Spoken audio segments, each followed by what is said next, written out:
Alright guys, today I'm going to show you how to properly replace the faulty alternator on this 2004 Honda Pilot. Three things that led me to diagnose that the alternator was the culprit was: first, I turned on the engine and I heard an unusual whining noise that was not there before. I thought it was the power steering pump, so I turned the steering wheel left and right to see if the tone of the whining noise would change, but it didn't. Second, when I looked under the hood to see where the sound was coming from, I caught a whiff of an electrical burning smell, which is similar to the smell of rubber burning, and that smell was coming from near the alternator area. Third and most obvious was that the battery indicator on the dash turned on while the engine was running, which means that the battery was not getting enough charge. So I hooked up a multimeter to the battery to see how well the alternator is charging while the engine was on, and it climbed up to 12.56 volts at first. Now this right here was the moment when the alternator gave up completely.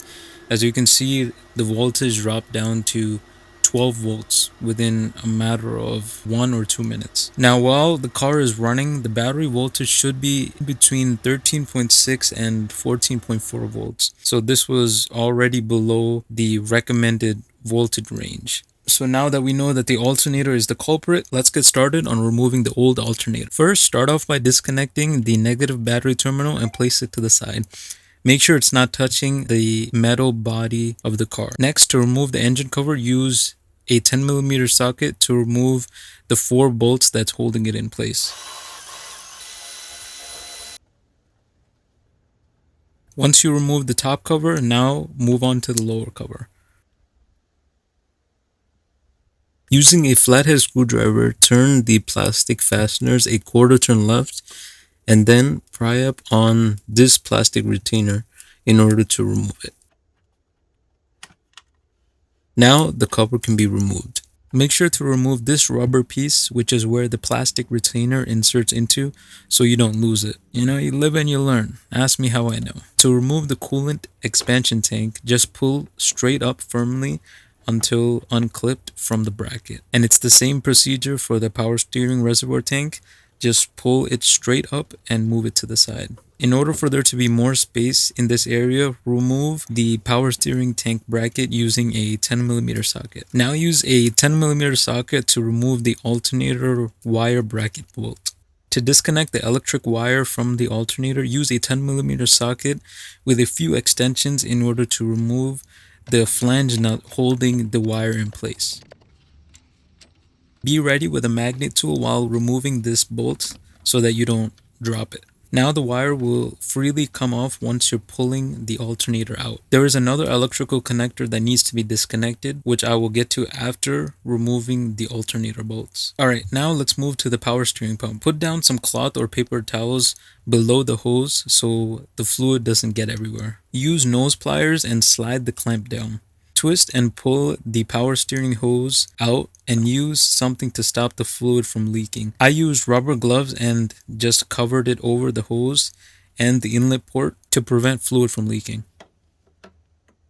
To remove the belt from the alternator pulley, you first need to relieve the tension on the belt by using a long 15mm closed wrench on the tensioner pulley and turn counterclockwise until the belt is loose enough to remove. Next, use a 12mm socket to remove the upper bolt. And for the bottom bolt, use a 14mm socket and a long ratchet, or you can use a metal pipe over the ratchet like I'm doing here in order to break the bolt free. While having one hand holding the alternator, remove the bolt that is holding it in place and turn the alternator to the other side so that you can remove this electrical connector on the back. Alright, now once it's removed, you can start maneuvering the alternator out. I would recommend to put a piece of cloth or something around the rubber pipes so that it does not get damaged while removing. Take the new alternator and put it side by side next to the old one to make sure that both look identical. Alright, now it's time to install. It's pretty much the reverse of removal. So first put a piece of cloth on the rubber hoses to prevent it from getting damaged. And now slowly work the alternator back down like this. Before bolting it down, it's easier to push the electrical connector now So push it in until you hear a click. Slide the rubber boot over the connector, and next reinstall the alternator main power line and tighten down the nut until it's secure. Then slide the rubber boot over the connection. Now you can work the alternator back into its position until it lines up with the bolt holes. Thread in the top bolt by hand and then lightly tighten down. We will torque both bolts at the end. Take the bottom bolt, thread it in by hand, and gently tighten down. Alright, now torque the top bolt to 16 foot-pounds and the bottom bolt to 33 foot-pounds. Reinstall the wire bracket. Using the 15mm closed wrench, turn the tensioner pulley counterclockwise again so that you can slide the belt over the alternator pulley. Check to make sure that the belt is correctly aligned and secure over all the pulleys. Then you can release the tension on the pulley. Reconnect this wire loom bracket here. Then reinstall the power steering fluid tank bracket and slide the tank into place until it's secure. Put some tissues down below the power steering pump spout to catch any fluid, and then reconnect the hose and slide the spring clamp into place.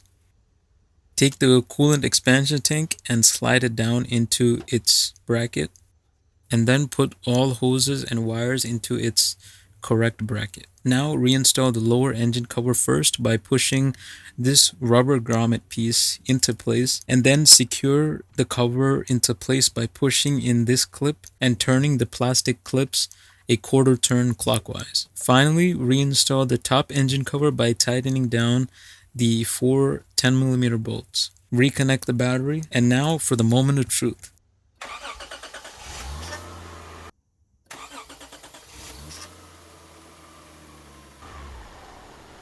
As you can see, the voltage is now at 14.2 volts, which is exactly where it should be while the engine is on. And there you go, now you know how to replace a faulty alternator on your Honda Pilot, which is a similar process on many other Honda vehicles such as the Honda Element, the Odyssey, and many others. If you found this video helpful, consider liking and subscribing, and I will be sure to link all of the products and tools that I've used in the description below.